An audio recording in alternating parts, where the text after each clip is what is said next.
करने वाली बहू। शीतल दिल्ली यूनिवर्सिटी में अपना दाखिला करवाती है और साथ साथ पेंटिंग की क्लासेस भी ज्वाइन कर लेती है। मोहित भी उसी यूनिवर्सिटी में पढ़ता है।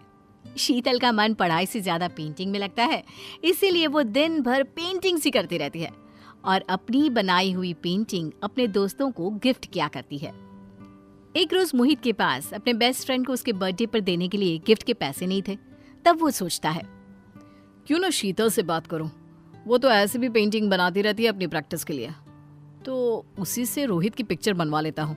बिना पैसे के काम भी हो जाएगा और रोहित को अच्छा भी लगेगा। मोहित शीतल के पास जाता है और उससे पेंटिंग बनाने को कहता है। क्यों नहीं, पेंटिंग्स बनाना तो मुझे बहुत पसंद है, मैं तुम्हारे दोस्त की पेंटिंग जरूर बनाऊंगी। शीतल रोहित की पेंटिंग बहुत मेहनत से बनाती है और मोहित को दे देती है। थैंक यू शीतल, तुमने मेरी बहुत बड़ी प्रॉब्लम सॉल्व कर दी। एक अनजाने लड़के की तुमने मदद की। Can we be friends now? Why not? Sheetal और मोहित में दोस्ती हो जाती है। मोहित रोहित के बर्थडे पर उसे पेंटिंग गिफ्ट करता है और रोहित को वो पेंटिंग बहुत पसंद आती है। दोस्त, ये मेरे बर्थडे का आज तक का सबसे लजीज तोहफा है। I like it most. Thank you यार। इधर शीतल और मोहित की दोस्ती गहरी होती जाती है। दोनों रोज मिलने लगते हैं और ज्यादा से ज्यादा वक्त एक दूसरे के साथ बिताने लगते हैं। एक दिन शीतल का मुंह लटका हुआ रहता है तो मोहित पूछता है, क्या हुआ शीतल, आज इतनी उदास क्यों हो? मुझे नहीं बताओगी? क्या बताऊं यार, वो मुझे ना नोएडा जाना है। इंडिया के बाहर से कुछ लोग पेंटिंग का सेमिनार करवाने आए हुए हैं और कुछ अलग सिखाने भी। मुझे उनकी क्लास अटेंड करनी है, लेकिन कैसे जाऊंगी?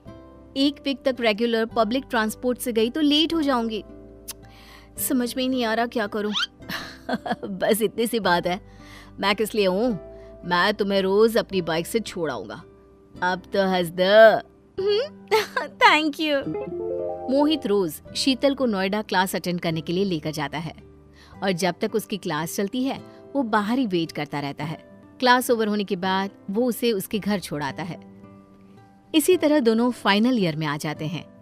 धीरे धीरे दोनों को ये एहसास होने लगता है कि दोनों एक दूसरे के बिना नहीं रह सकते।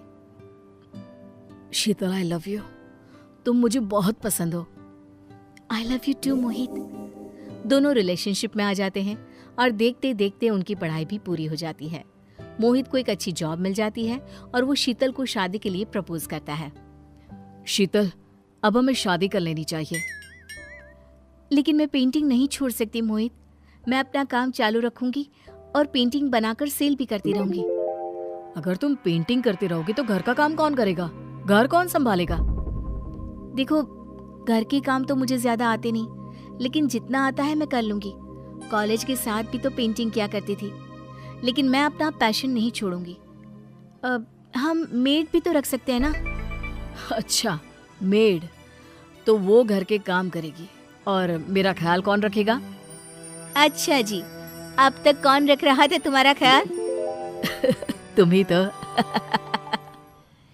दोनों की शादी हो जाती है और शीतल मोहित से शादी कर धनबाद आ जाती है। कमला शीतल से कहती है, बहू, थोड़ा घर पर भी ध्यान रखा करो। पूरे घर पर कार्डबोर्ड पड़े रहते हैं। कोई घर पर आ जाए तो कितना खराब लगता है। हर जगह कार्डबोर्ड कार्डबोर्ड, और तेरे हाथों में तो जब देखो तब रंग लगा होता है और इसी हाथ से तुम खाना भी बना देती हो। अरे कम से कम हमारी सेहत का तो सोचा होता। जब तुम इस तरह करोगी तो आगे क्या होगा? कल को तुम्हारे बच्चे होंगे। मम्मी जी, अब से मैं ध्यान रखूंगी। बेटा, मैं तेरे भले के लिए ही कहती हूँ। शीतल जब देखो पेंटिंग बनाती रहती है। घर पर ही छोटा सा दुकान खोल लेती है और ऑर्डर्स लेना चालू कर देती है। जगह जगह स्टॉल्स भी लगाती है और धीरे धीरे धनबाद में शीतल की पहचान बन जाती है। लोग उसे जानने लगते हैं। शीतल अब मोहित को भी ज्यादा वक्त नहीं दे पाती है। एक रोज मोहित शीतल से कहता है, शीतल चलो ना, आज मूवी चलते हैं। बहुत दिन हो गए हम दोनों साथ कहीं नहीं गए। नहीं यार, अभी मुझे एक ऑर्डर कंप्लीट करना है रात तक। क्या यार, जब देखो पेंटिंग पेंटिंग, जिंदगी ही खराब हो गई है मेरी। मुझे लगा था कि शादी के बाद तुम पेंटिंग करना थोड़ा कम कर दोगे, लेकिन तुम्हारा पैशन तो दिन पर दिन बढ़ता ही जा रहा है। क्या करूं मैं? शीतल रोने लगती है और वहां से चली जाती है। एक बार धनबाद में बहुत बड़ा एग्जीबिशन लगता है और शीतल का एक कस्टमर उससे कहता है, दीदी, आप उस एग्जीबिशन में अपनी पेंटिंग क्यों नहीं बेचती हैं? आपकी पेंटिंग्स का तो कोई जवाब ही नहीं है। देखती हूँ, मेरा जाना तो पॉसिबल नहीं हो पाएगा। शीतल के दिमाग में कस्टमर की बातें घूमने लगती है और वो सोचती है, कल अपनी पेंटिंग वहां भिजवाई देती हूँ, क्या पता कुछ अच्छा हो जाए। शीतल अपनी फ्रेंड के जरिए अपनी बेस्ट पेंटिंग एग्जीबिशन में भिजवा देती है। पता नहीं पेंटिंग किसी को पसंद आएगी या नहीं, पता नहीं क्या रिएक्शन होगा सबका। इन्हीं सभी बातों में शीतल खोई रहती है और गलती से कार्डबोर्ड सीढ़ी में रख देती है और विमल गिर जाता है। ये देखकर मोहित और कमला आग बबूला हो जाते हैं। अरे माथा खराब हो गया है इस लड़की का, इस रंगाए पुताई में सबको मार कर छोड़ेगी। कुछ लोगों ने तारीफ क्या कर दी, पागल ही हो गई है ये तो। आज से तुम्हारे सब काम बंद, ये पेंटिंग वेंटिंग नहीं करोगे तुम अब से। मोहित विमल यानी कि अपने पापा को डॉक्टर के पास ले जाता है। तब डॉक्टर कहते हैं, इन्हें कुछ नहीं हुआ है, उम्र होने के कारण इन्हें पैर में दर्द हो रहा है, टेंशन की कोई बात नहीं है। पर अब से शीतल गुमसुम सी रहने लगती है। महीने बीत जाते हैं। फिर एक दिन शीतल को एक कॉल आता है। क्या आप शीतल अग्रवाल बात कर रही हैं? जी हाँ। आपकी पेंटिंग को नेशनल लेवल पर पसंद किया गया है, इसीलिए अगले हफ्ते आपको अवार्ड दिया जाएगा और इनाम के 50 लाख भी। क्या क्या आप सच कह रहे हैं? हाँ बिल्कुल। ये खबर सुनकर शीतल को अपने कानों पर यकीन नहीं होता। अगली सुबह ये खबर अखबारों में आ जाती है।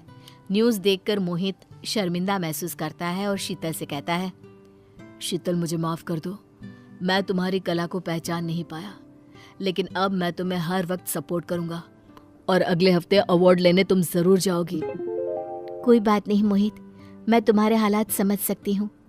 मोहित शीतल को अवार्ड दिलाने ले जाता है और इनाम के पैसे से शीतल अपना बहुत बड़ा दुकान खोल लेती है। अब मोहित भी शीतल के साथ उसकी दुकान पर बैठा करता